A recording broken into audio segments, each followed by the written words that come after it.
Hello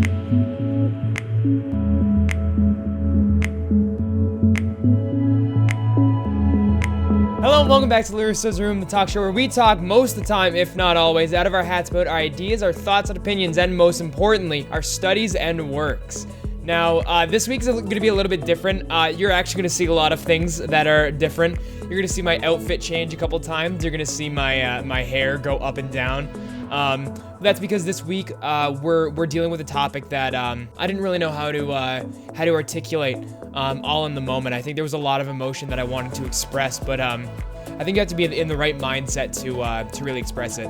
This week we're talking a little bit about grief and how art can help your grieving process move forward. In my experience with both grief and also using art as a medium to kind of articulate our grief and express it. So with that being said, we're going to start off this week with a clip that I recorded that kind of was the catalyst behind this week's topic that I will show you now. I hope you enjoy.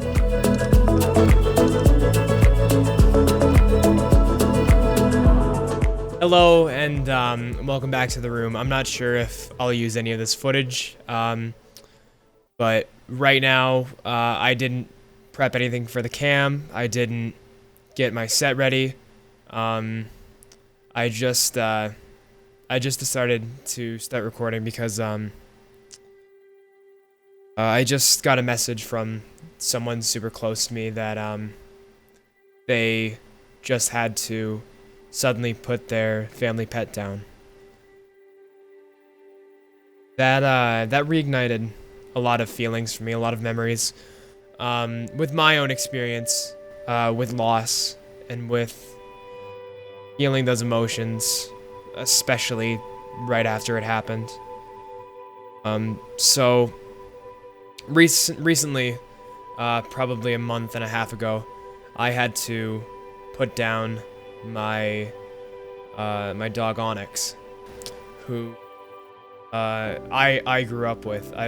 We've been with Onyx since I was probably 10. Now I'm 18, so there are many stages of my life that he went through with me. Onyx developed a Sharpei disease that essentially attacks the pancreas and creates some sort of crystallization within it that eventually led to tumors and eventually cancer, and then eventually we had to put. So in those moments, I always denied the idea that we would lose him. When I noticed that he started getting skinny, I thought maybe he was being picky. I thought maybe he didn't want to eat his dog food, wanted to have people food, as to not face the reality of losing my pet.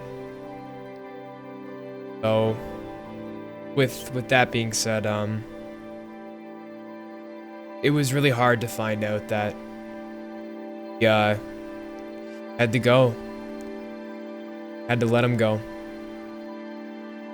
When I was told this, a lot of things came flooding back to me.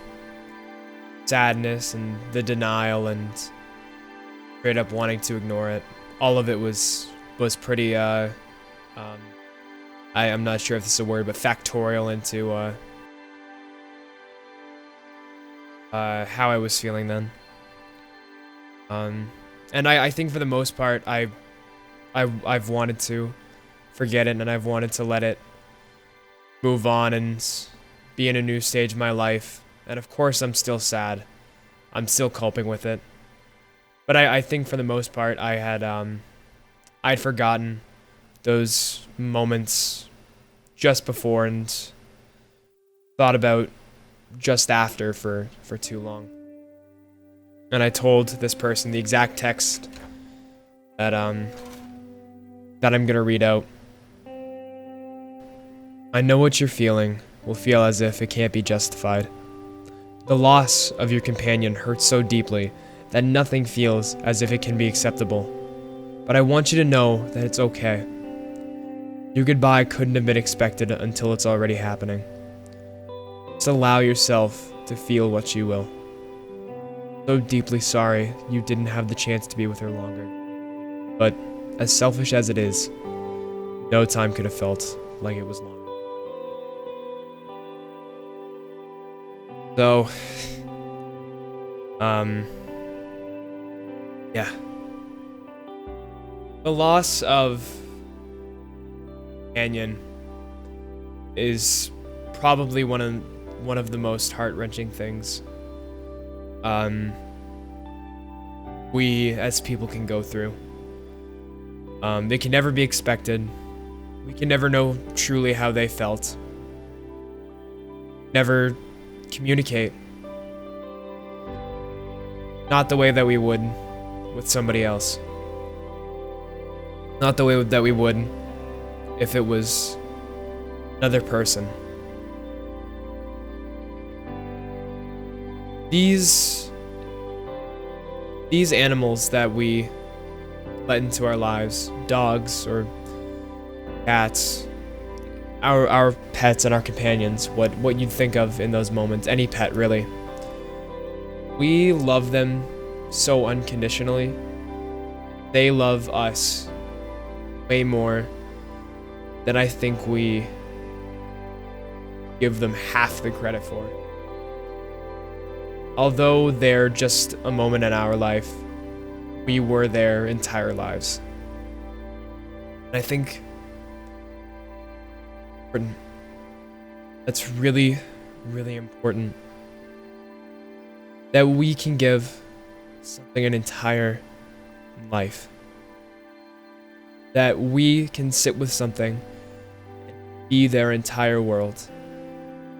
They, good or bad, attempt to love us conditionally. The loss of that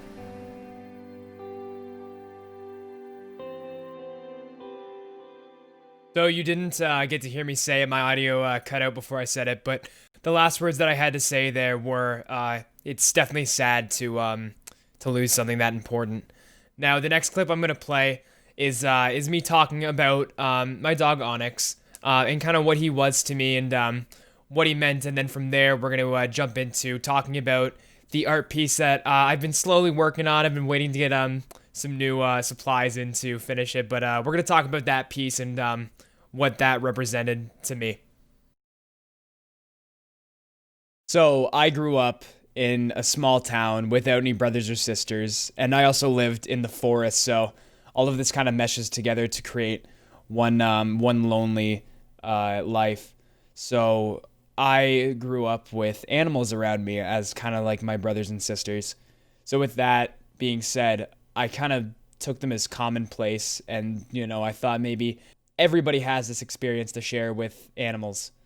But what I found out through losing one of my companions is that it's more than that. These animals that we allow into our lives and that allow us into theirs are things with personalities and traits and quirks unlike any other. And we are fortunate enough for them to allow us to bond with them, and they show us nothing but unconditional love. I don't think we can fathom how much love they give us. So my dog Onyx was pretty special, as I think any dog story will start. He was a purebred black Shar-Pei, or at least we were told that he was purebred. I still think he was half horse because of just how fast and lively he was. You really would have thought that he probably was a horse, but I think anybody that met Onyx would say that at first he's a very scary dog to look at, because he was just this very large dog with a very intimidating bark that would walk up, and all that you would see is his eyes, because that's how dark his fur was. But I think he was anything but scary. I have vivid memories of him being a very curious dog, and he was barking at something in a mound, and he was playing with a little turtle that he found, and he didn't know what it was. I think one of the things that he did the most was he would run up to people and try to suck on their hands. And he had this great big purple tongue. So very strange occurrence to have that happen. He was terrified of lightning storms. Anytime that there was a lightning storm, he'd rush into my room and cuddle beside me, make sure that he was safe. He did like to run, though. He definitely liked his runs up and down our streets. Many times he would just bolt out, and he's too fast to catch, so there's no point. Just try and go find him. He was such a loyal and obedient dog, especially with me. He would just kind of let me, and the words that I used when I talked about it was fuck around with his being. And he just let me play with his scruff and kind of manage his body, put his ears back, make him look like a fox, or push his scruff forward, make him look like an old man, stuff like that. And he wouldn't put up a fuss. He wouldn't do anything. He'd just sit there and let me do it. When Onyx was ready to pass, a couple hours before, we had the vet come, and I wanted to keep a part of him with me, and that part was his paw print. If there was one thing that I wanted to keep with me, it was the memory of his giant paws that reminded me of bear paws that stomped around the house. So my first attempt didn't really work. He didn't like that I dipped his foot in paint and attempted to capture it. And the print didn't come out very good anyway, so about 30 minutes later, he lied down, and I sat with him and I smeared paint on his paw to capture his print. Kind of laid there and let me do it. I think he knew what I needed from him that day.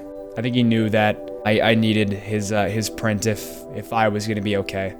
And I think that's the first thing that he always wanted, because I know that was the first thing I always wanted for him.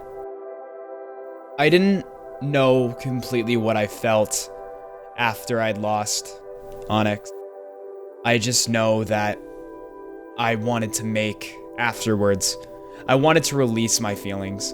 I thought that through doing so, I could probably process them and be able to see them on a page and understand them. So, with his print now taken, I took my own handprint and I put that on a page as well. And I made a makeshift light table, and I kind of centered the paw print into my hand, and then traced it out using my little makeshift light box. The result came out to be what you probably see on screen. The red veins that run through the piece and through the paw and into the hand represent the connection that runs thicker than blood, bond that's formed with animals and with your companion. The paw being in my hand solidifies that signifier of connection, but it also signifies the last moment that I was fortunate enough to share with him. As he was going, I got to hold his paw, and we got to just look at each other one last time before he went. So I find it funny that the paw in this piece came out to be blue, because it was by complete accident. But as I was working on the piece, it was very dark. I didn't have my light on because I was only working under the light of my phone that was under my little light table. It was just a margarine container that I used. So I just grabbed a Posca pen and I began filling in the shape. And what I thought to be black, and when I shined my light back on it, turned out to be blue. And it's funny because the color blue became very significant and very synonymous with Onyx, because he, as I said before, he tended to run a lot. We'd always have to chase him, so we put a harness on him that he wore for 4 or 5 years now, so we could just grab onto him and take him home. The harness that we put on him was blue. That color always meant that Onyx was running around. I believe art is a depiction of the world that you see through your own eyes. We create feelings and narratives as we experience them and as we understand them, because those are the only things that we truly know. As well as, of course, a famous example would be Van Gogh, with the swirling stars of the night sky, and how he depicts the world from his window. And I think that's in a weird way, that's how us artists view the world, and by the work that we make and we put out there, I think that's how we see the world in our eyes. I think art making at a time of grievance is our chance to immortalize the memory that we have of that thing that we're in grievance of. It's our chance to sit with it and allow ourselves to really understand it and remember what we thought was that thing. What we create is the way that we saw that thing. And it's our story. It's our world that we created. And it's what made that animal, person, thing, object, or memory, or anything that you're in grievance of. It's what made that so important to us that we're now in grievance of its loss. I advise anybody at home that's watching right now that might be going through grievance to remember these words and to share your world and your depictions of what made that thing so important to you. Because it really does help to be able to sit with something and remember what you loved so much about it and allow yourself to just feel those emotions flow through you and make that iron depiction of what it felt like. It's what'll immortalize your feelings, and it's what's going to immortalize the memory. That'll be what you have the fortune to remember. It's just me one last time. You'll notice now that my hair is really messy, but please don't mind that.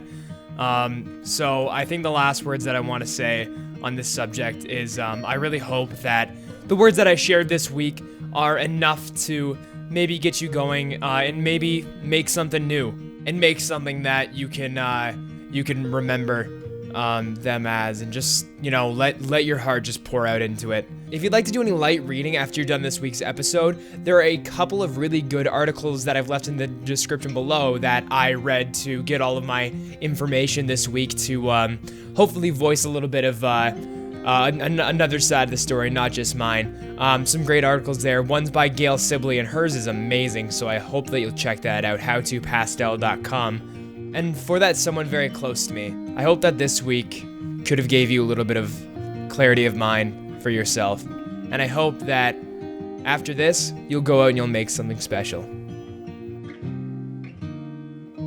In loving memory of Onyx, you touched and slobbered on all of our hearts. Rest easy, buddy.